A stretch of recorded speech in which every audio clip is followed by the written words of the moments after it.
నకిలీ మద్యంలో మాజీ మంత్రి జోగి రమేష్ ఇన్వాల్వ్మెంట్ ఉందనేది పూర్తి సాక్ష్యాధారాలతో సహా మరి అతన్ని అరెస్ట్ చేయడం జరిగింది. అరెస్ట్ చేసినటువంటి సందర్భంలో డీటెయిల్గా అతను ఎప్పుడు ఎక్కడ ఎలా ఎవరైతే జనార్దన్ రావుతో వాళ్ళ అనుయాయులతో అతను ఏ రకంగా దీనికి కుట్ర పన్నారనేది క్లియర్గా కనబడుతోంది. ఒక ఉద్దేశపూర్వకంగా ఆంధ్రప్రదేశ్ రాష్ట్రంలో మద్యం విధానాన్ని ప్రభుత్వం గత ప్రభుత్వంలో చేసినటువంటి తప్పుల వల్ల దాదాపు 30,000 మంది పైనే వాళ్ళ అక్రమ సంపాదనకి బలైపోయారు. అనేక మంది అనారోగ్యం పాలయ్యారు. ఇవాళ దాని మీద సిట్ వేయడం జరిగింది. ఆ సిట్ విచారణ పూర్తి స్థాయిలో జరుగుతూ ఉంది. ఇవాళ దీన్ని ప్రభుత్వం మీద ఒక నకిలీ మద్యాన్ని సృష్టించి ప్రభుత్వం మీద వేసి ప్రభుత్వాన్ని అస్థిరపరచాలనే ఒక దుర్మార్గమైనటువంటి ఆలోచనతో ఈ కార్యక్రమం అంతా చేశారనేది స్పష్టంగా కనబడుతోంది. ఎందుకనంటే ఎవరైతే ఈ కల్తీ మద్యం ఎక్కడైతే జరిగినటువంటి 2 ప్లేసెస్లో కూడా మొలకల చెరువు కానీ ఆ మొలకల చెరువులో జరిగినటువంటి దాంట్లో ఇన్వాల్వ్మెంట్ ఉండి అలాగే ఇబ్రహీంపట్నంలో జరిగిన దాంట్లో కూడా ఇన్వాల్వ్మెంట్ ఉన్నటువంటి జనార్దన్ రావు వీళ్ళిద్దరికీ ఉన్నటువంటి సంబంధాలు క్లియర్గా కనబడతా ఉన్నాయి.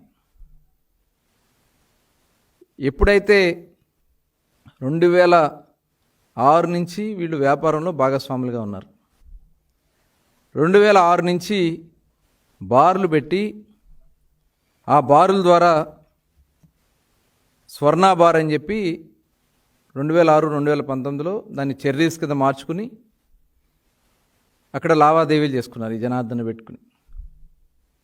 ఎవరైతే జోగి రమేష్ తమ్ముడు రాము దీంట్లో ఉన్నారనేది క్లియర్గా కనబడుతూ ఉంది.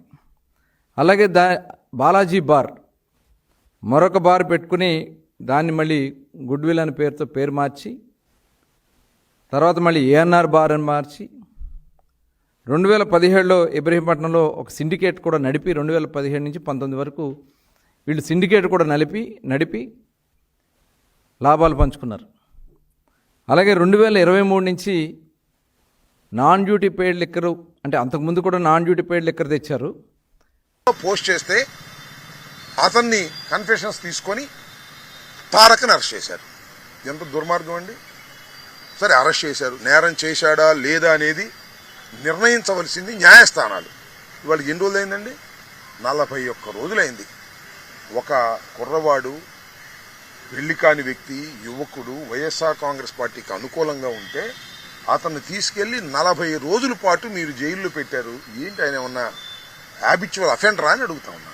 ఎంత దుర్మార్గం జరుగుతూ ఉంది. సోషల్ మీడియాలో ఏదైనా ఒక పోస్ట్ చేస్తే విమర్శ చేస్తే పొలిటికల్ విమర్శ చేస్తే దాన్ని తీసుకెళ్లి మీరు ఇంత పెద్ద ఎత్తున మీరు కేసులు పెట్టేటటువంటి కార్యక్రమం చేసి మమ్మల్ని అణచాలనేటువంటి ప్రయత్నం చేస్తున్నారు. ఇప్పుడే నేను తారక్తో మాట్లాడా. మొదటి కస్టడీలోకి తీసుకున్నప్పుడు ఏ సంతకాలు పెట్టుకున్నారు ఇష్టం వచ్చినట్టుగా పోలీసు వారు. మొన్న మళ్ళా కస్టడీకి తీసుకున్నారు. ఇది ఒక తంతు. పోలీసు వారి తంతు ఏంటంటే పోలీస్ కస్టడీ విచారణకు రావాలి. ఏందో దీనిలో విచారణ చేయడానికి ఏమన్నా బరిసెలు గొడ్డలు ఏమైనా రికవర్ చేయాలా? నాకు అర్థం కాలేదు. మారణాయుధాలు ఏమైనా రికవర్ చేయాలా?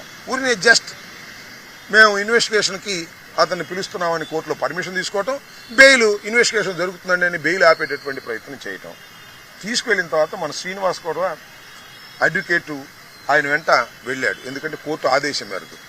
లోపల ఇన్వెస్టిగేషన్ ఆఫీసర్స్ ఏం చేశారంటే ఈయన మీద ఏమని రాంచుకోవాలని ప్రయత్నం చేశారు. ఏంటి? అమ్మాయిల న్యూడ్ బొమ్మలు పెట్టి దాని మీద డబ్బులు సంపాదిస్తున్నాము ఒక గ్రూప్ పెట్టి అని అతను కన్ఫెషన్ చేసినట్టుగా రాశారు. ఒకటి. రెండవది ఏంటంటే నాకు వైఎస్ఆర్సీపీ ఆఫీస్ నుంచి డబ్బులు వస్తున్నాయి, ఆ డబ్బులు నేను సోషల్ మీడియాలో యాక్టివిస్టులకు పంచి ఇలాంటి తప్పుడు పోస్టింగులు పెట్టించేటటువంటి కార్యక్రమం చేస్తున్నాను. ఈ రెండు కూడా మీరు ఒప్పుకోమని రాసి సంతకం పెట్టమన్నారు. నేను పెట్టనన్నాడు. ఇతను కూడా అక్కడే ఉన్నాడు. చదివి ఇదేంటండి ఇంత అన్యాయంగా రాస్తారు మీరు, మేము చెప్పని దాన్ని మీరు కన్ఫెషన్ చేయమని ఎందుకు అడుగుతున్నారు అని అడ్డం తిరిగితే అప్పుడు అవి తీసేసి మళ్ళా ఒరిజినల్గా రాశారు. ఎందువల్లంటే ప్లీడర్ వెంట ఉండటం వల్ల ఇలా జరుగుతుంది. ప్లీడర్ వెంట లేకపోతే ఆ ముద్దాయిని తీసుకువెళ్లి పోలీసులు బలవంతం చేసి హింసించి కన్ఫెషన్ స్టేట్మెంట్స్ తీసుకుంటున్నారు. ఇది చట్ట వ్యతిరేకం.